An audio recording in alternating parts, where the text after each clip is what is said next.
Hi guys, I just wanted to leave a quick review for the All Natural Mummy's Miracle Baby Vapor Rub. It's an amazing product. It is menthol free and it's petroleum free as well, so it doesn't leave behind that kind of oily, smelly residue that Vicks and a few of the other products do. The Vapor Rub itself is a nice consistency, if you guys can see that.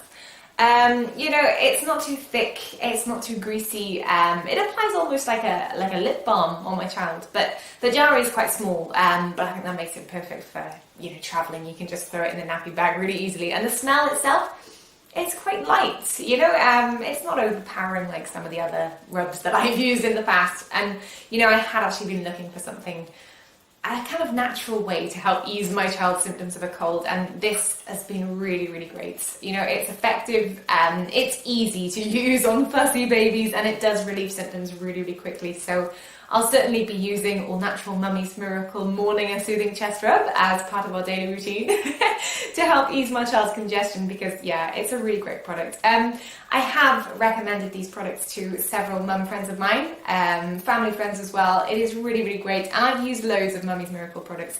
They've always been fantastic. So check it out guys, because I think you're going to really like it.